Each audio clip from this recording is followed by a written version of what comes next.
조선 전기의 대외관계가입니다. 우리 이제 521쪽입니다. 페이지 521쪽. 페이지 521쪽부터 이 조선 전기의 대외관계는 대명관계하고 또 일본관계, 그 다음에 여진관계, 이런 것들이 이제 의미가 있는데, 이 521쪽 보면은 이제 기본적으로 조선 전기의 대외관계는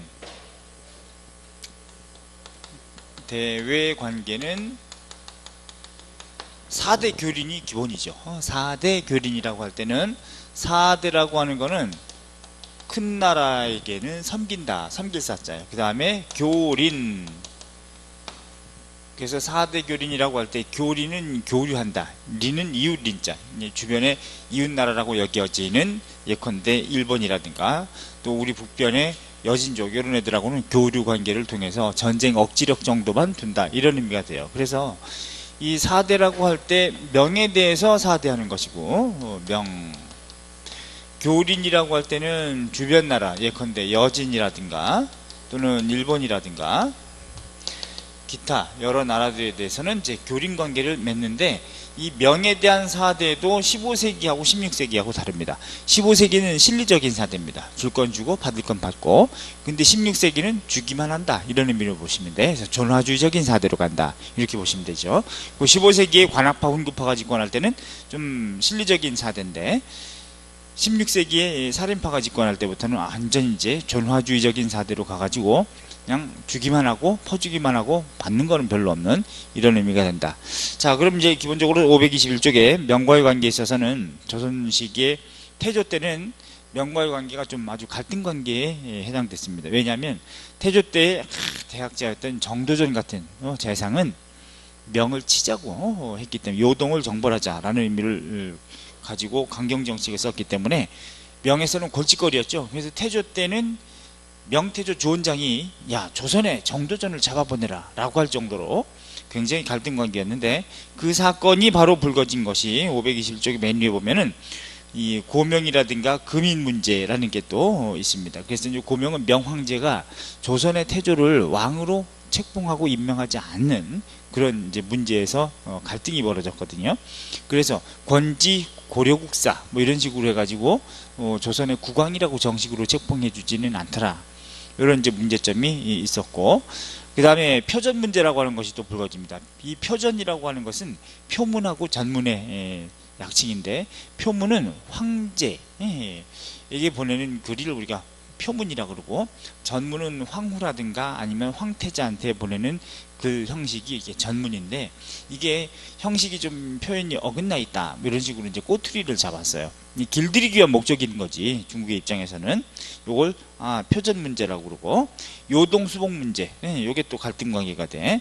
정도전이라든가 남은 이런 사람들은 요동을 정벌하자, 우리 걸로 만들자, 이제 이런 의미로 강경정책을 펴서 진법 훈련 같은 거 하고 진도 편성하고 이랬던 상황이었기 때문에 명나라하고 갈등 관계가 됐지만, 요것이 나중에 태종 때는요 정도전을 죽이지 않습니까? 물론 이방원 당시에 1398년도에 죽이긴 하는 거지만 왕이 되기 전에. 그래서 이제 명나라 입장에서 골칫거리가 이제 없어진 상황이었기 때문에 태종한테는 이제 국왕 책봉을 정식으로 해주고, 그래서 이제 그게 우리나라 입장에서 약간 좀 안타까운 측면이죠, 대외관계에서는. 그래서 요동수복 문제 때문에 또 갈등 관계가 빚어졌고, 종계 변무 문제라고 하는 게 또 불거지는데, 종계 변무 문제는 뭐냐면 이성계의 종통, 혈통이 이인님의 후손이다, 이런 식으로 되어 있기 때문에, 뭐야, 이인님하고 대립했던 상황이 전개됐던 것이 고려 말에 이성계였는데 이인님의 후손이다, 이런 식으로 되어 있기 때문에 이거 잘못된 것이니까 바로 잡아달라, 이게 변무예요. 그래서 종통을, 가계의 종통이 잘못되어 있으니까 바로 잡아달라 라고 했는데, 명나라에서는 그럼 우리가 시키는 대로 해주면 이거 바로 잡겠다, 계속 해다가 안 됐고 200년이나 끕니다. 그래서 이성계의 가계가 잘못되어 있던 것이 200년이나 돼 있고, 나중에 16세기 선조 때 나가서 이게 이성계 종통을 제대로 바로잡아주는 명나라 이제 법전에 이렇게 돼 있는 상황이 종계 변무 문제 때문에 불거진 갈등이라고 볼 수 있는 거예요. 자, 그래서 친명 외교가 기본적으로 태종 때부터 이제 본격적으로 전개된다, 이렇게 보시고, 그래서 15세기는 실리적인 사대다. 반면에 16세기 살인파가 짓고 나면서부터는 존화주의적인 사대로 가기 때문에 그래서 기자를 존숭하는 분위기. 근데 15세기 관악파 훈구파가 짓고 날 때는 어떻다 그랬어요? 자주적이고 진취적이고 민족적인 성향이기 때문에 단군을 중시했고, 단군을 중시한 전통 때문에 평양에 단군 사당을 두고 강화도 만이산 참성단에서 초제라고 하는 걸 거행하고, 도교 행사인데 단군이 하늘에서 내려왔다고 하는 강림신화가 깃들여져 있는 곳이기 때문에 민족의식과 관련된다. 또 있어요. 황해도 구월산 삼성사라고 하는 사당이 있는데, 민간에서 환인, 환웅, 단군왕검 이 세 성인을 섬기는 그런 그 사당이 바로 이제 삼성사라고 해서, 여기 이제 단군 숭배인데 비해서 16세기 살인파는 존화주의적으로 가기 때문에 기자를 존중한다. 기자 오죽했으면 16세기 그 뛰어난 천재 이의도 기자실기라고 하는 책을 쓰고 그랬겠어요. 자, 그 다음에 명에 대한 사절단이 이제 여러 정기적으로나 부정기 사절단이 이렇게 많이 있는데, 정기 사절단 뭐 하정사, 성절사, 뭐 천추사, 동지사 이런 등등이 있고, 이거 다 외우지 마세요. 정기, 비정기로 이렇게 많이 갔다. 이렇게만 알아두시면 돼. 넘겨서 여진과의 관계. 우리 522쪽에 보면 여진과의 관계나 일본과의 관계는 교린 정책을 쓰긴 하는데 화전 양면 정책을 씁니다. 회유도 있고요. 회유가 안 되면 또 강경책으로 회유책, 강경책. 강경책의 의미는 항상 토벌이죠. 토벌 이런 의미가 있고, 회유책은 뭐 무역을 한다든가 또는 여진족이나 일본 사신이 오면은 공식적으로 좀 묵는 숙소 같은 것도 두더라. 일본 사신이 와서 묵는 숙소를 동평관이라 그래요. 한양에. 반면에 한양에 여진족 사신이 와서 묵는 숙소를 북평관이라고 합니다. 근데 이 동평관이나 북평관은 다 한양에 있지만, 이 여진족 얘네들이 무역을 할 수 있게끔 어느 정도 국경 근처에서 무역소도 설치했는데, 두만강변의 경성 경원 쪽에다가 무역소를 두기 때문에 이걸 한양에다가 뒀다 그러면 안 돼요. 그건 좀 조심하셔야 됩니다. 그래서 여진족과의 관계에 있어서는 강경책하고 회유책이 있는데, 태종 때 여진족을 통제하기 위해서 강계부 또 중강진 부근에 여연군 이런 걸 좀 설치하고, 세종 때 별표 세종 때 사군육진을 개척한다. 세종 때 사군육진은 기본적으로 조선에서 국경선이 이렇다면 백두 마운틴 있죠? 사군을 4개 군입니다. 육진을 이렇게 설치하더라. 그래서 김종서로 하여금 육진을 개척하게 하고, 그 다음에 최윤덕, 이천 이런 사람들로 하여금 사군을 개척해서, 그래서 이 지금의 조중 국경, 중국과 북한의 국경, 압록강 두만강변의 국경이 이때 세종 때 획정되기도 했다는 거. 사군 육진 설치 아주 의미있게 봅니다. 세종 때 아주 중요해요. 그 다음에 세조 때도 정해년에 서쪽을 정벌하고, 경진년에 북쪽을 또 정벌했다. 그래서 이제 정해, 서정, 경진, 북정 이렇게도 불러요. 그래서 정해서정에서 큰 의미를 띈 사람이 이제 남이, 동그라미, 세조 때 남이. 그 다음에 북진, 예컨대 경진, 북정, 요건 신숙주가, 물론 신숙주는 문신이지만 이제 총사령관으로 이렇게 가서, 그래서 회령 부근에서 여진족을 축출하더라.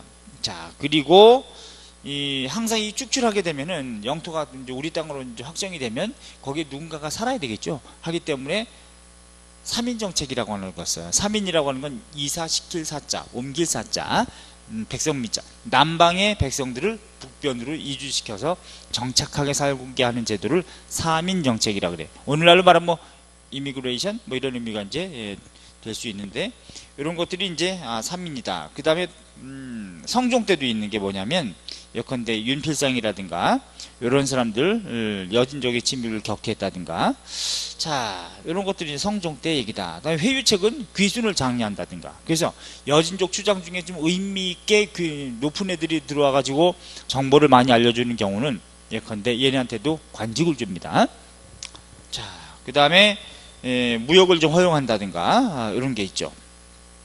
그리고 이제 무역할 때 국경 근처인 두만강변의 경성 경원 쪽에다가 무역소를, 한양에 사신이 들어왔을 때는 북평관이라고 하는 숙소에서 머물게 한다. 이제 이런 게 봐주시면 되고, 그 다음에 오른쪽에 가면은 토관제도라고 하는 것도 있어요. 523쪽에 보면 3인 정책하고 토관제도인데, 영토 확정하면 항상 세트로 따라 나오는 것이 이 3인 정책하고 토관인데, 토관은 함경도나 평안도 지역의 주민들을 대상으로 해가지고 여기 사람들은 웬만해서 여진 쪽하고 좀 친하거든. 넘어가고 막 소홀히 하는 그러기 때문에 요 토착 지역 세력의 사람들을 관직을 주는 걸 우리가 회유하는 거를 토관제도라고 합니다. 토착 주민들에게 관직을 주어서 충성을 좀 하게끔 만드는 걸 토관제도라고 하는데, 토관직은 오품을 상한으로 합니다. 그러니까 오품까지만 이 토관직이 수여되는 상한이지 그 이상 뭐 정삼품으로 주고 그러는 건 아니에요. 그래서 오품 상한이다 이렇게 알아두십시오. 거기 사료 나오죠? 523쪽에. 자, 이렇게 보시고, 그 다음에 사구는 기본적으로 최윤덕 2000, 육지는 김종서 이렇게 하시고, 넘겨보시면 524쪽에 뭐가 나오냐면은 야연사준도라는 그림이 나오는데, 야는 밤야자죠. 밤에 잔치연자, 밤에 잔치를 베푸는데, 쏠사자, 술독준자. 그러니까 딱 김종서가 좌정하고 앉아가지고 딱 여진족을 토벌하는 기념으로 거기서 이제 술 한잔 딱 먹고 있는데, 장수들하고 어디서 화살이 날라와가지고 술독을 깼대. 근데 우와 뭐야 하고 이러고 있는데, 김종서는 가만히 앉아서 술을 먹고 있었다. 그 기계를 보여주는데, 김종서는 맞지도 않았을 거예요. 왜냐하면 키가 워낙에 작아서 150cm입니다. 그러니까 아주 단구지요. 자, 어쨌든 야연사준도 하면은 김종서의 고사를 떠올리셔야 됩니다. 물론 이 그림은 15세기에 그려진 건 아니에요. 조선 후기에 그려졌는데, 김종서가 이렇게 육진을 개척한 것을 기념하기 위해서 조선 후기에 그린 그림을 야연사준도라고 한다. 이렇게 알아두시고, 그럼 조심해야 돼. 또 참고로 영토 확장을 기념한 그림이 있는데, 영토 확장 기념비, 기념을 위해서 그림 기념도 이게 있는데, 다 요건 17세기에 제작이 됐는데, 어떤 게 있냐 예컨대 척경입비도라는 것도 있고요. 척경입비도 요거는 고려 시기에 윤관이 동북지역에 구성을 축조하고 차지했음을 보여주는 고사를 기념하기 위해서 그린 그림이 척경입비도입니다. 경계의 척도에 세웠다 뭐 이런 의미고, 그 다음에 야연사준도라는 게 또 야연사준도, 요거는 조선 15세기 김종서의 육진개척 을 기념하기 위해서 그린 그림이다. 이렇게 알아두시면 되겠네. 척경입비도, 야연사준도 이런 걸 좀 조심해서 봐주시고, 그 다음에 이제 일본이라든가 동남아시아 여러 나라들하고의 관계는, 일본하고의 관계도 기본적으로 회유도 있고 말안 들으면 토벌도 합니다. 맨 처음에 세종이 즉위하자마자 다음 해인 1419년도에 바로 태종은 상황으로 있으면서 세종을 좀 제대로 지켜주기 위해서 대마도를 정벌하죠. 이종무로 하여금 쓰시마를 토벌했다 하는 거. 자, 고려 말에도 쓰시마 토벌도 있습니다. 그건 누구냐면 박위라고 하는 사람인데, 이건 창왕 때, 세종 때는 이종무가 쓰시마 섬을 토벌했다는 거 524쪽 밑에 이렇게 알아두시고, 자, 그런데 얘네가 계속 또 무역을 요청하고 했기 때문에 회유책으로 525쪽 보니까 세종 때 맨 아래 박스 있죠? 의미 있다. 박스 체크. 삼포를 개항하는데 부산포, 제포, 염포를 얘기합니다. 부산, 그 다음에 울산, 그 다음에 웅천, 여기를 개항하더라. 1426년의 일인데, 나중에 1443년도 개해년에, 이때는 또 훈민정음이 창제된 해이기도 한데, 1443년에 개해년에 약조를 맺어요. 세견선, 세사미도를 정합니다. 세견선이라고 하는 것은 해마다 일본 놈들이 파견하는 배, 파견할 견자, 보낼 견자야. 이걸 세견선이라 그래. 세견선 50척으로, 세사미도, 해세자, 해마다 우리가 내려주는 쌀, 콩 같은 곡물을 200석으로 제한하는 조치를 세사미도 이렇게 얘기하는데, 이걸 개해약조라 그래요. 물론 삼포 개항 그 오른쪽에다가 부산포, 제포, 염포를 개항하고 삼포 개항 옆에다가 모두 정리하면은 이것도 적으세요. 외관 설치, 외관을 설치했다는 것도 1426년에 삼포를 개항하고, 그 삼포에 설치된 외인들의 거류지, 이거를 외관이라고 합니다. 자, 그 다음에 계의학조 1443년도에 세견선 세삼이두 200석으로. 그럼 외관을 설치했으면 여기에 거류하는 외구들이 있겠죠. 쪽발이들이. 걔네들이 이제 몇 명이냐면 60명으로 딱 제한하는 조치도 있었습니다. 그런데 15세기 말까지는 큰 전쟁이 일어나진 않았는데 16세기가 되면 이제 중종 때 조선으로서는 군력도 많이 해이해지는 상황이었는데 일본 놈들은 또 무역을 더 활성화되는 시기이기 때문에 여기서 1510년 중종 때 삼포 외란이 터집니다. 그 삼포를 개항했던 게 세종 때인데 여기서 외놈들이 폭동을 일으키거든. 이게 이제 삼포 외란이에요. 그래서 비변사가 임시기구로 설치됩니다. 중종 때 알다시피 체크해야 돼. 비변사 임시로 설치됐다는 거. 그래서 중종 때는 임신약조를 또 맺어가지고 요거 삼포를 개항했던 곳 중에서 보면은 제포만 개항하고 나머지는 폐쇄하고 세견선 세삼이두를 반띵으로 줄입니다. 세견선이 50척이었죠? 요것이 25척으로 세삼이두 요것도 200석이었는데 100석으로 제한하는 조치를 임신년에 맺은 조약이다. 그래서 약조 임신약조라 그래 중종 때. 그런데 요 개새들이 또 사량진에서 또 외변을 일으켰기 때문에 단교 조치가 잠깐 있었고 그 다음에 명종 때 정리약조를 또 체결해가지고 세견선 25척으로 유지하고 벌칙을 더 강화하는 걸로 이렇게 했는데 다 포인트는 이제 그 밑에 있어요. 을묘외변. 체크. 을묘외변. 1555년에 을묘년에 가장 큰 왜구의 폭동과 노략질. 이게 이제 을묘외변입니다. 이래서 국교가 일시 단절되기도 하고 비변사가 상설기구로 확장이 됩니다. 요거 알아야 돼. 비변사 상설기구로 강화됐다. 그런 다음에 우리가 이제 국교가 단절되고 나서 임진왜란 터진 겁니다. 그러니까 우리가 일본이 굉장히 싫긴 하지만 일본하고 완전히 단교 조치가 이루어지고 일본의 정세를 잘 모르는 상황 속에서 꼭 위기가 닥쳤다. 그래서 임진왜란 터졌죠. 1811년부터 이 교빙의 예, 역지빙의 예를 가지고 하면서 일본의 본토에 가지 않습니다. 교류 관계를 어느 정도는 하더라도 대신 일본 본토에 가지 않고 쓰시마 섬에서 교류를 서로 외교 관계 사무를 처리했기 때문에 일본 본토 사정을 잘 모르는 상태에서 1875년도 운요 사건 터지고 바로 다음 해인 76년에 강화도 조약이라고 하는 불평등 조약을 강제당하더라. 이렇게 좀 골 때리는 측면이 있더라. 그래서 아주 교류가 없어도 안 돼요. 어쨌든 임진왜란 이후에 1608년도에 즉위한 광해군은 바로 다음 해부터 이제 통치 1년으로 잡지 않습니까? 이걸 유년칭원법이라 그래. 넘길 유자. 왜? 아버지 부왕은 항상 12월 31일 날 죽는 건 아니지 않습니까? 그렇기 때문에 언제 죽을지 모르고 죽지 않습니까? 그런데 예컨대 1608년도라고 친다 그러면 1608년도에 1월부터 해가지고 12월까지 있으면 1월에 죽을 수도 있고 뭐 6월에 죽을 수도 있고 그런데 1월 2일 날 돌아가셨다고 쳐도 1월 달에 아버지 죽고 나서 광해군이 즉위했다고 쳐도 그럼 통치 기간이 광해군이 더 많지만 효사상 때문에 다음 해 즉위 다음 해부터 통치 1년으로 잡는 것을 유년칭원이라 그래. 원년을 칭하기를 그 다음으로 넘겨서 칭한다. 효사상 때문에 그래요.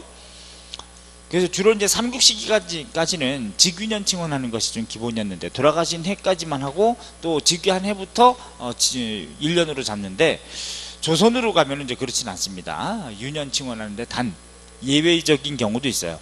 개국시조 태조인 경우는 당연히 고려를 뒤집어 엎었기 때문에 혁명을 정당화하기 위해서는 즉위년 칭원하겠죠. 그 다음에 왕조가 급격하게 개최되는 경우 예컨대 전국이 비정상적으로 왕이 되는 경우 세조라든가 이런 경우는 즉위년 칭원합니다. 그래야 자기 집권이 정당화되지. 반정인 경우 예컨대 중종반정이라든가 인조반정인 경우도 즉위년 칭원한다. 또 하나 이제 있다면 일제가 강요에 의해서 황제가 퇴위대행을 당하고 즉위가 됐을 때는 쪽발이가 지네가 즉위시켰던 순종 황제 1607년 요 해는 고종에 퇴위된 해기도 한데 즉위년 칭원시키더라. 이제 이런 예외적인 경우도 있기는 하다. 어쨌거나 자 그래서 기유약조 광해군 때는 바로 1609년도에 임진왜란 끝나고 나서 도쿠가와 이에야스라고 덕천가강이라고 하는 놈이죠. 도쿠가와 이에야스가 에도에다가 막부 정권을 다시 또 열었는데 근데 우리한테 국교를 간청합니다. 자 광해군한테 뭐라 그러냐면 임진왜란 때 도요토미 히데요시라든가 뭐 가토 기요마사라든가 고니시 유키나가라든가 뭐 이런 애들은 계속 자기 부대 휘하에 봉건 영주 휘하에 가신들 겁나게 다 보냈지만 자기 휘하의 부대는 단 한 명도 조선 땅을 침범하는데 참여하지 않았다. 그렇기 때문에 화 푸시고 다시 국교를 좀 간청하자, 재개하자라고 이제 간청하거든. 좀 뻔뻔스럽죠. 그 어마어마한 임진왜란이라고 하는 참화를 일으켰던 놈들이 그놈들인데 또 다시 또 국교하자고 하고 1910년도 나라 강제로 강탈하고 나서 그러고 나서도 나중에 또 1960년대 국교가 또 재개가 되고 이런 모습을 보면 야 이거 일본 놈들의 전통이 그런 거구나. 그런데 어쨌거나 광해군도 그 기분 나쁘지만 뭐라고 요 조건이 있냐면 그러면 임진왜란 때 우리나라의 왕릉을 훼손한 잡놈들 잡아보내라. 그랬더니 얘네들은 누군지 어떻게 합니까? 모르는데 그런 건 뭐 걱정하지 마시라 해가지고 스시마 섬에 그 감옥에 갇혀있는 좀도둑 2명 보내. 그럼 광해군도 형식적으로 알죠. 하지만 이제 목을 따기 위한 형식적인 의미로 참수합니다. 딱 목을 베고 국교가 다시 재개가 되거든. 이게 바로 기유약조입니다. 그래서 세견선 세사미도 다시 또 보내고 부산포를 개항했다는 거. 이게 기유약조입니다. 그리고 나서 보내진 사절단을 우리가 조선통신사 이렇게 얘기는 한다. 자, 넘겨보세요. 자, 그 다음에 우리 526쪽에 보시면 세종 때 일본에 다녀온 신숙주가 왕명에 따라 쓴 견문기, 이게 이제 해동제국기라고 하는 거 신숙주 떠올리시고요. 527쪽에 보시면은 조선전기에 이제 통신사라고 하는 게 있는데 조선전기에도 물론 통신사라는 사절단이 보내지긴 합니다. 그런데 조선 후기에도 통신사가 원래 회답 겸 쇠환사라고 사명대사 포로 이제 쇠환을 위해서 파견하기도 했는데 그래서 얘네가 또 포로 보내주기도 해요. 그래서 조선통신사라고 통상 얘기할 때는 조선통신사 물론 전기도 있었습니다. 조선 전기도 있었고 후기도 있는데 조선 후기 같은 경우는 이건 이것도 공식적이고 비정기예요. 비정기 사절단. 이것도 공식 비정기 사절단입니다. 비정기. 이걸 시험에 어떻게 바꿔내냐면 비공식 정기 사절단이라는 동 이런 식으로 내는 경우가 있기 때문에 이건 좀 조심해야 돼요. 그래서 조선 후기에 조선통신사인 경우에 12번 파견했습니다. 12회를 파견하고 이거는 정치문화사절단의 의미를 띠고 있습니다. 정치문화사절단의 의미. 문화사절단이다. 그래서 한번 가면 일본 놈들의 막부정권의 권위를 인정받는 걔네 입장에서는 그런 의미가 있고 한번 갈 때마다 걔네 우리나라의 도에 해당되는 현 단위 정도에서 1년 재정이 다 탕진될 정도로 그렇게 후대를 받았대. 중국 사신보다도 더 후대를 받았고 하기 때문에 걔네들도 이제 삐지기도 하고 한 번 갈 때는 400에서 500명 정도의 사절단이 갑니다. 그래서 막부정권의 권위를 인정받는 의미가 있다. 조선통신사. 요게 그러니까 1609년 이후부터 1811년까지 12번 가고 그 뒤는 이제 뭐라고 하냐면 조선통신사라고 하지 않고 이제 역지빙례, 역지빙례의 교빙의 예를 취한다. 이거는 1811년부터 해서 1876년 그 사이에 대마도에서 땅을 바꾸려. 그래서 이제 교빙의 예, 교류의 예를 취한다. 외교관계를 취한다. 그래서 대마도에서 여기를 거점으로 본토까지 가지 않습니다. 일본 본토에서 얘네들도 여기로 오고 조선도 사신이 여기서 외교관계를 처리한다. 요거 우리가 역지빙례라고 해요. 자, 어쨌든 조선통신사 잘 알아두시기 바랍니다. 527쪽. 또 일본 놈들 같은 경우도 이제 토벌도 있지만 회유도 있는데 회유인 경우에 귀순한 일본 놈 중에 좀 정보가 좋은 정보를 가지고 귀순했다 이런 경우는 관직을 주기도 하거든. 수직 외인이라 그래. 관직을 제수한 외인. 그래서 이 수직 외인직은 관직이 3품까지 올라갑니다. 우리 3품까지 3품 상한으로 이렇게 된다는 거. 자, 그리고 이제 528쪽 넘겨보시면 비변사에 대한 얘기. 아까 뭐 있었습니까? 이거 비변사 체크하셔야 돼. 중종 때 1510년 삼포 외란을 계기로 해가지고 임시기구로 만들었다가 1555년 명종 때 을묘 외변을 계기로 상설기구가 되고, 그 다음에 1592년도 임진왜란이 터지면서 비변사는 기능이 강화되고, 언제까지 강화되냐면 19세기 세도정치 시기까지 비변사가 계속 강화됩니다. 그럼 비변사가 강화되면은 의정부가 하는 일을 비변사에서 다 하겠죠? 그 다음에 왕권 약화되겠죠? 비변사를 누가 장악해? 집권 붕당. 주로 조선 후기는 서인이기 때문에 서인 정권의 군사적 기반이 되었던 것이 바로 비변사인데, 이걸 철폐하는 사람이 누구야? 비변사의 도장을 녹이 없애거라. 이게 바로 1865년 흥선대원군은 비변사의 도장을 녹이 없애버립니다. 그러면 자기 아들이 왕이니까 왕권 강화 조치죠. 의정부 기능을 부활하지, 군사적 권한을 어디로? 삼군부에다가 다시 또 삼군부를 부활시켜서 이관시키더라. 그러니까 조선 시기에 태종 때처럼 왕권을 강화하겠다라는 의도를 가지고 있었던 것이 바로 흥선대원군이다. 이렇게. 자, 그런 가운데 우리 16세기는 지난번에도 얘기했지만 조선으로 봤을 때는 군력이 다 무너져 있는 상태다. 예컨대 15세기 보법, 이제 15세기 말부터 대립화, 반군수포 현상, 16세기 이 반군수포 현상을 제도화시킨 것이 바로 16세기 중종 때 군적 수포제입니다. 이제는 군포 두필려면 누구나 다 군대를 안 가는 상황이 됐고, 이런 가운데 임진왜란 터졌다. 그러니까 국방은 국방대로 약해졌고, 토지는 지주전후제가 또 극에 달했고, 조세제도도 문란하고, 박람회 폐단 장난 아니고, 여러 가지로 민심이 이반된 가운데 밀란도 많이 터졌고, 이런 것들이 임격정이 또 명종 때 난을 일으키기도 하고 그러잖아요. 이런 가운데 일본의 입장에서는 또 더, 일본은 16세기에 한 90년 정도에 가까이 거의 전국시대입니다. 겁나게 사무라이끼리 이제 쌈박질하고 있는 봉건 영주 중에서 대영주하고 중세영주하고 서로 싸우고, 이게 바로 이제 일본의 전국 시기에 통일했던 게 누구냐면은 도요토미 히데요시가 바로 이 일본 이 전국 시기를 통일하고, 그리고 나서 전쟁을 일으킨 것이 바로 이제 임진왜란 아닙니까?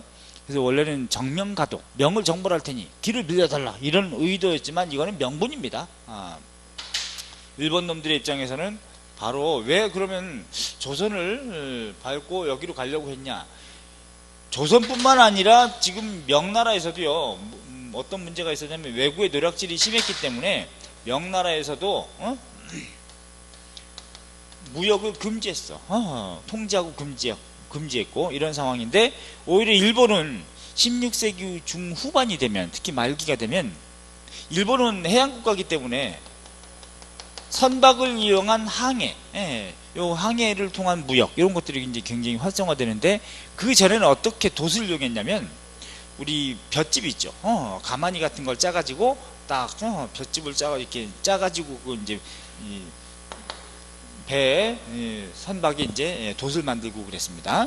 그런데 그건 좀 비가 오거라든가 굉장히 이 질이 안 좋은데, 비가 오거나 그러면 막 젖기도 하고 무겁기도 하고. 근데 어떤 걸 많이 사용했냐면 아주 유용한 것이 비단 같은 거 있죠. 비단을 많이 돛으로 이용했던 시기가 16세기 후반이에요. 근데 이걸 조선에서도 그렇고 여기에서도 그렇고 비단 수입을 이제 통제하고 금지했기 때문에 이 수요가 더 또 많이 필요했던 일본의 입장에서는 전국을 통일했던 도요토미 히데요시였던 개인적인 어떤 감정도 있고 침략 목적도 있고 해가지고 쳐들어오는 것이 바로 임진왜란이다, 이렇게 보시면 돼. 자, 그래서 임진왜란 때는요 528쪽의 요 순서, 사건 순서 굉장히 중요합니다. 임진왜란 때는 정유재란과 꼭 구분하셔야 돼. 그래서 임진왜란하고 정유재란을 반드시 구분하셔야 되는데, 임진왜란 요거는 1592년부터 1596년 정도까지를 뭐 통상 그렇게 얘기하고, 그런 다음에가 정유재란이죠. 정유년에 다시 쳐들어왔을 때를 정유재란이라고 한다. 1597년부터 1598년도까지. 자, 그럼 임진왜란 때는 어떤 전투를 좀 떠올려야 되느냐. 맨 처음에 부산으로 들어났는 거죠. 부산포. 물론 부산의 방어는 누가 해야 되면 경상 우병사 예컨대 원균의 방어 지역이었지만 개박살났죠. 포괄적으로는 부산포 전투 4월 13일 날 92년. 그 다음에 부산 위에 동래죠. 동래성이 또 함락됩니다. 동래성. 그리고 상주, 그리고 충주, 충주하면 탄금대 떠올려야 되지, 그치? 탄금대. 이게 4월 28일이에요. 그러니까 4월 13일 날 쳐들어가지고 4월 28일 날 충주까지 점령당하고 나서 한양에 보고됩니다. 4월 30일 날. 그래서 선조는 야 튀자 해가지고 이제 파천을 하게 되죠. 파천이 무슨 뜻입니까? 파천? 파천이라는 말은 도망갈 파자야. 달아날 파자. 뭐 이런 파. 물론 곡식을 파종할 때의 파자도 요거지만은 달아난다는 뜻입니다.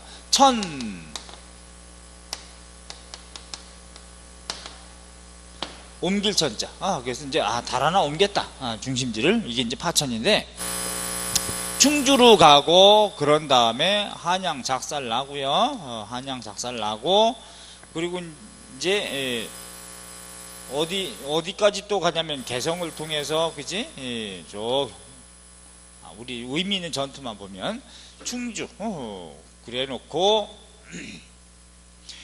이순신 장군의 전투를 떠올리셔야 되겠지.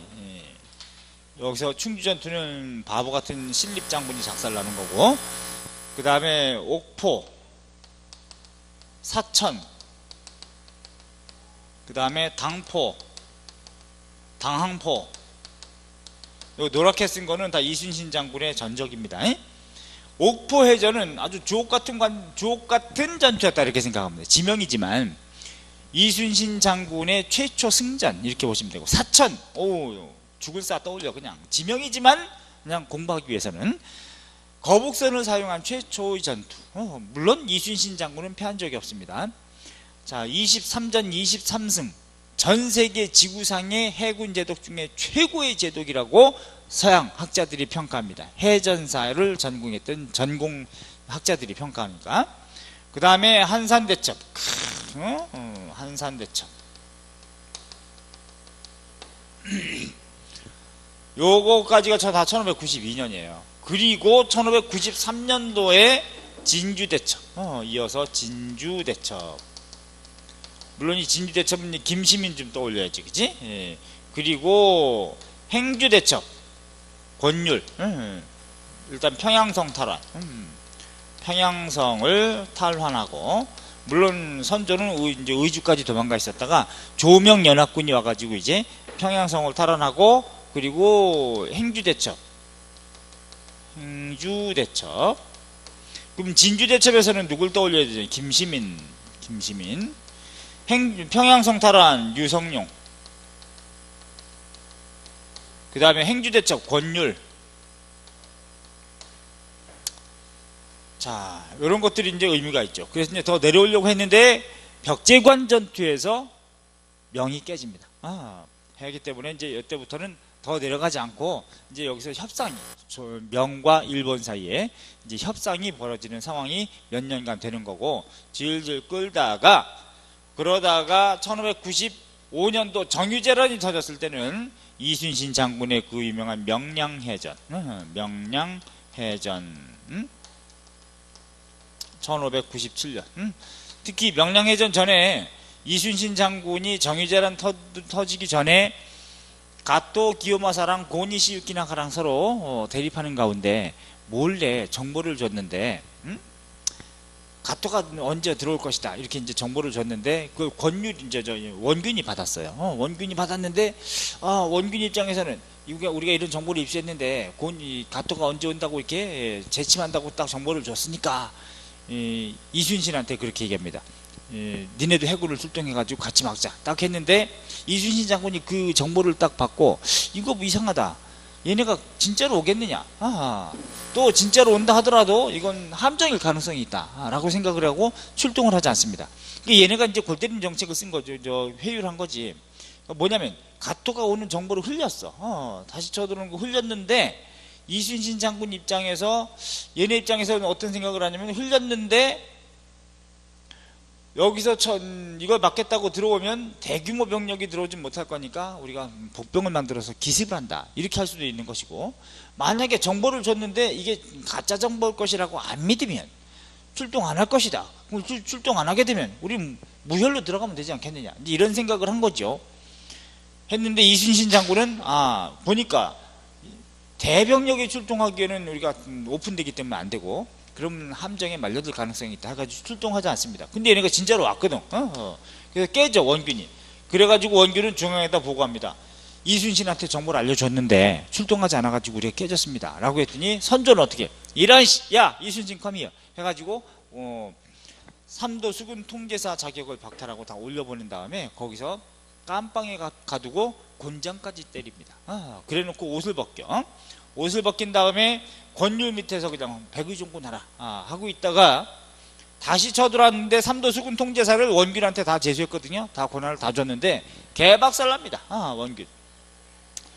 그래가지고 원래 이순신 장군 여길 막았기 때문에, 한산도가 여기거든. 거제도가 여기고 그 뒤에가 한산도인데, 여길 막았기 때문에 제해권을 가지고 있어서 얘네가 내해를 통해서나 외해를 통해서 서쪽으로 진격하는 게 힘들었고 어려웠었는데, 원균이 개박살나면서 이게 쭉 여기까지 다 가는 거예요. 이 지역까지 외구의 출몰이 많았던 건데, 그래서 이제 유성룡이 다시 또 선조한테 그럽니다. 전하, 이순신을 다시 보내야 합니다. 전하 해가지고 얘기했더니, 선조는 딱 그래. 이순신을 다시 불러가지고, 너 그렇게 잘났니? 속으로 그렇게 생각을 한 거죠. 해놓고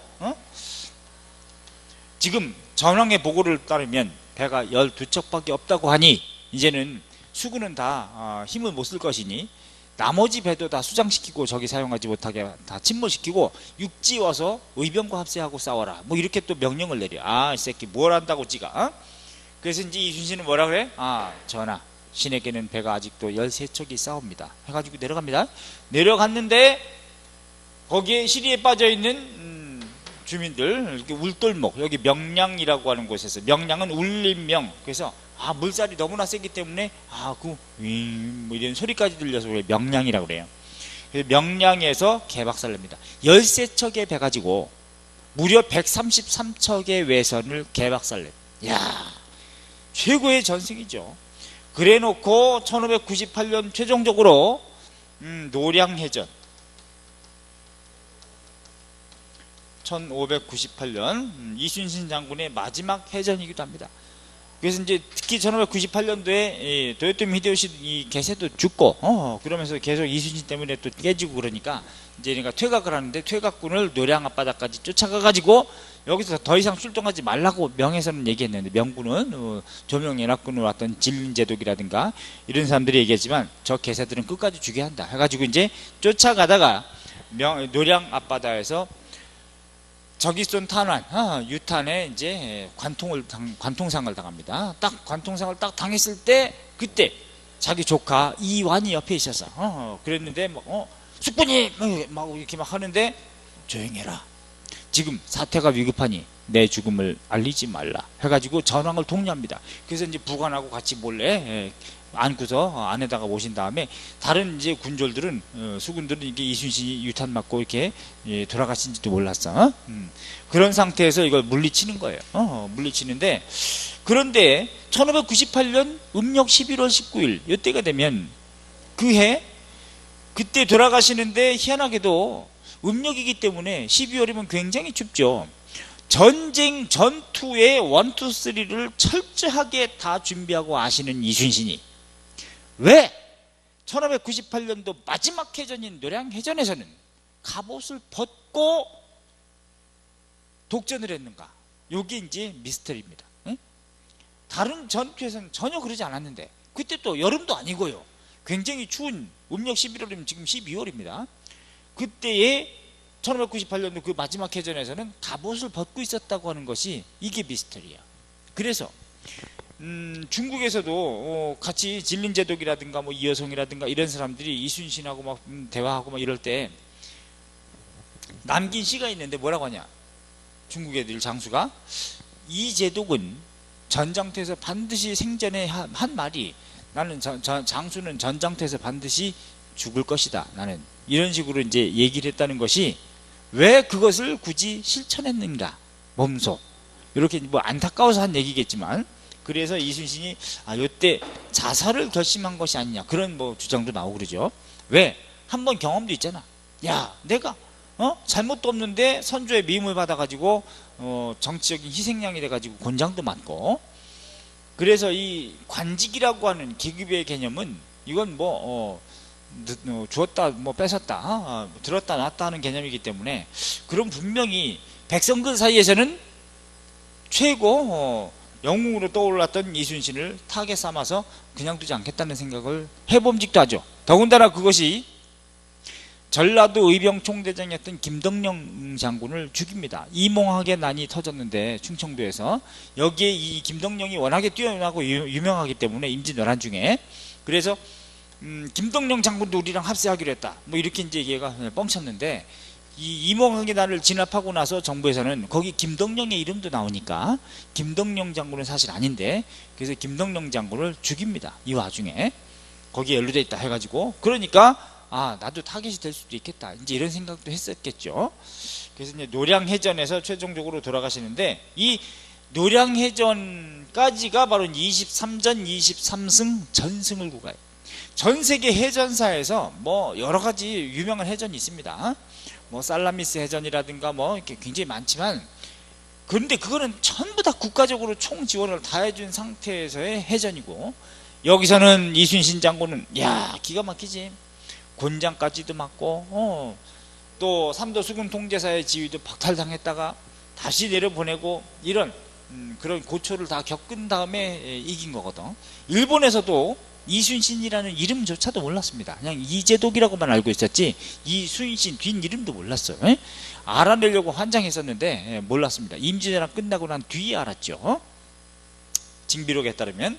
자, 어쨌건 그런데 이순신 장군을 몇 단계나 승진시켜가지고 전라 좌수사로 올리고 삼도 수군 통제사로 올리게끔 건의했던 이 유성룡, 아마 유성룡과 이순신은 남녀관계로 만났으면 부부의 연이 아니었을까라고 할 정도로 정말 둘은 희한한 운명을 가지고 태어납니다. 이순신 장군은 어디서 태어났냐면 서울의 충무로, 남산 밑에 이 충무로 근처에서 태어났거든요. 그래서 이제 소시적인 다 형이라고 부르면서 이렇게 같이 됨됨이도 다 알고, 근데 이순신 장군이 워낙에 충직하고 아주 허투르지 않고 하기 때문에 덕수이 씨거든. 이순신이 덕수이 씨야. 근데 유성룡이 당시에 조정에서 좀 권력도 있고 권세가 있고 신망이 높았던 율곡 이이가 있었습니다. 율곡 이이가 덕수이 씨입니다. 같은 집안이에요. 근데 이순신은 그걸 몰랐어. 그래가지고 워낙에 강직하기만 하고 바른말만 하고 그래서 상관의 미움을 받았기 때문에 유성룡이 그래. 이보게, 율곡이 같은 자네 집안의 덕수이 씨인데 한번 찾아가 보는 게 어떤가 라고 했더니 이순신이 그럽니다. 그렇습니까? 몰랐습니다 하더니, 만약에 저희랑 같은 집안이라면 그러면 영광대우나 영광되긴 한데 제가 그러면 관직을 다 그만둔 다음에 그때 한번 찾아뵙겠습니다 이렇게 얘기해. 그러니까 유성룡은 좀 적절히 가가지고 약간 좀 얼굴 좀 베고 안면 좀 익힌 다음에 인사하고 좀 관직 좀 이렇게 좀 달라고 하면 좀 좋지 않겠냐 이런 얘기인데, 자기 관직 다 끝나면 은퇴하면 찾아뵙겠다. 청탁 같은 거 하지 않겠다. 이게 바로 이순신 장군의 인간 됨됨이에요. 약간 융통성은 약간 좀 없지. 그런 면에서는 사실 이런 것들은 본받아야 되는 부분이 있는데, 근데 자, 거두절미하고 이 둘의 이런 관계에서 비롯된 게 평생 가는데, 이순신 장군이 이 고초를 겪고 곤장받고 그랬을 때 또 이렇게 몰래 편지도 보내고 술상도 좀 마련해주고 그럽니다. 근데 이순신 장군이 마지막으로 돌아가셨던 1598년 11월 달 그날 11월 19일이었을 거예요. 11월 19일 날 바로 유성룡도 선조의 미움을 받아서 조정에서 파직당합니다. 와, 기가 막히죠. 이순신이 형, 나 오늘 죽을 거니까 형도 알아서 해, 이런 것도 아니에요. 모르잖아. 같은 날이니까. 저기 남해안에 노량해전 역인데 노량이 여기고 한양에 있는데 유성룡. 그런데 동시에 이순신 죽는 그 해 그날 유성룡은 선조의 미움을 받아가지고 파직당하는, 이게 무슨 운명의 장난이란 말인가. 그래서 유성룡은 파직당하고 어디로 가냐면 안동 하회마을이 자기 집이에요. 안동 하회마을에 가가지고, 하회마을 여기가 자기 집이거든. 요 안동 하회마을 가가지고 거기서 언제까지 사냐면 1605년 이때까지 이제 이때 죽어 유성룡이. 근데 안동하율말에서 어떤 책을 쓰느냐, 다시는 이런 우리 선조 못난 선조들의 참화를, 전쟁의 참화를 경험하지 말라, 교훈을 삼아가지고, 그래서 경험하지 말라고 그 전쟁의 참화를 기록한 글이 바로 징비록입니다. 징비록. 시경에 나오는 징계하고 경계한다. 징계한다는 건 누구를? 본인들의 잘못을, 과오를 징계한다. 그 다음에 경계하라 라는 의미로 징비록이라고 하는 당시 임진왜란의 기록을 여기다가 딱 적고, 그리고 이제 돌아가시는 거야. 자, 그래서 임진왜란 때는 이런 순서, 요거 다 1592년, 그 다음에 이제 1593년, 그리고 협상 이루어지다가 정유재란 터졌을 때 명량해전, 노량해전, 이런 식으로 이제 순서는 잡아주셔야 되는 거죠. 오케이.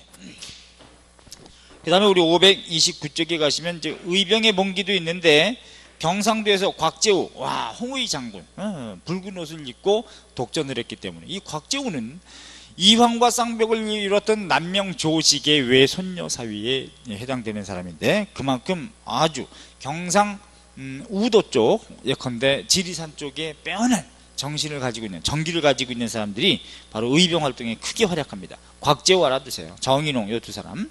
전라도에서는 고경명, 김천일, 김덕령, 특히 김덕령 장군은 선조의 오해를 받고 그래서 처형당하기도 한다. 이몽학의 난이 터졌을 때. 충청도에서 조헌, 영규, 요분들은 우리가 또 700의 총이라고 하는 무덤, 700명의 의로운 의사들의 무덤 함께 묻히기도 하고, 그 다음에 또 이제 황해도 이정함이라든가 함경도 정문부 알아둬야 돼. 정문부, 정중부라고 하면 안 되죠. 정중부는 고려 무신정권기고, 정문부. 그 다음에 승병으로서 유명한 사람 있죠? 누가 있어? 서산대사 휴정, 묘향산에서 제자였던 사명대사 유정, 금강산, 강원도 이런 쪽에서 활약하더라. 요 2명 정도 이렇게 보실 때. 충청도에서는 아까 얘기했듯이 영규대사. 그 다음에 조선 후기의 일본과의 관계. 임진왜란 이후엔 조선통신사가 파견되는데, 처음에는 회답 겸 쇠환사, 얘네가 먼저 사신을 보냈을 때 답례의 의미로 이제 보낸 회답 겸 쇠환사, 포로를 다시 또 데리고 오기 위한 사절단, 이런 의미가 돼요. 그래놓고 통신사라고 해가지고 이걸 통틀어서 다 통신사라고 이렇게 다 넣기도 하는데 12번 갔다 이렇게 보시면 돼. 그 다음에 그 뒤는 역지빅례의 교빙의 예를 취했다는 거. 역지빅례는 지역을 바꾸어서, 예컨대 대마도에서 서로 외교관계 업무를 처리했다는 걸 역지빅례라고 한다. 1811년부터 1867년까지인데 76년 이제 강화도 조약이지만 그 전까지 역지빅례 시기이기도 하다는 얘기입니다. 오케이? 예스. 그래서 통신사가 에도 막부에 가기도 하지만 처음에는 나중에 역지빅례로 어디 대마도에서 하더라. 자, 그 다음에 다른 나라하고도 교류가 있게 되는데, 예컨대 류큐라고 해서 유구국이라고 해서 지금의 오키나와입니다. 오키나와도 사실 우리 거죠. 왜냐하면 홍길동이 율도국을 건설했다고 하는 것으로 알려져 있기 때문에. 그 다음에 시암 태국입니다. 자바, 인도네시아 자바섬, 여기 애들도 왔다는 얘기고요. 자, 류큐와의 교역, 디귿 정도는 하나 좀 봐두시기 바랍니다. 디귿. 자, 그래놓고 청과의 관계는 정묘호란하고 병자호란, 이런 것들, 또 정묘호란, 병자호란 기본적으로 언제? 일단 광해군 때는 우리 조선 후기에 더 가서 할 텐데, 광해군 때는 중립외교였다가 인조 때는 친명 배금 정책 썼다가 정묘호란, 병자호란 터지죠. 정묘호란 때는 어디로 가? 강화도로 튀었지만, 병자호란 때는 강화도로 가려다가 막혀가지고 남한산성으로 튄다. 그래서 이제 정묘호란 때는 형제관계가 됐고, 병자호란 때는 군신관계까지도 강요당해서 군신관계가 되었다는 거. 삼전도의 굴욕이라고 하는 치욕을 당하고, 그런 다음에 효종 때는 북벌론이라고 하는 존화주의의 극치지, 이것이 자주적이고 진취적이고 그런 거 아닙니다. 문화가 낮은 나랑캐 당한 치욕을 씻고 청을 정벌하고 그런 다음에 1644년에 망한 명나라를 다시 우리가 세워주자, 일으켜 세우자. 이게 북벌이에요. 청을 정벌하자. 전화주의의 극치인 거야. 이거는 개념 없는 거지.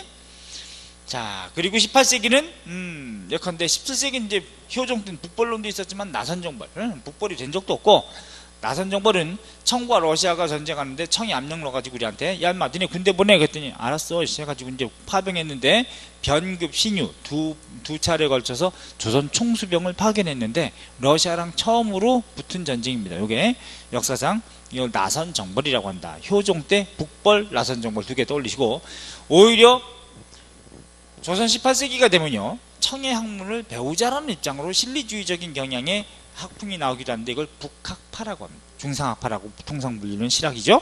이렇게 간다. 이렇게 알아두시면 돼. 이건 뒤에 가서 또 왕들 할 때, 조선 후기 왕들 할 때 세부적으로 할 테니까 그때 보시고, 여기서는 이렇게 정리해 두시기 바랍니다. 아셨죠? 530쪽에. 자, 이렇게 해서 우리 조선 전기의 정치구조, 대외관계까지 한번 쭉 훑어봤습니다. 그럼 이제 다음 시간에 뭐 할 거냐면 우리 531쪽에 나오는 조선의 경제 있죠. 조선 전기의 경제 파트, 토지제도, 조세제도, 뭐 경제활동 이런 것들을 이제 볼 거란 말이죠. 여기 가도록 하겠습니다. 자, 고생하셨습니다.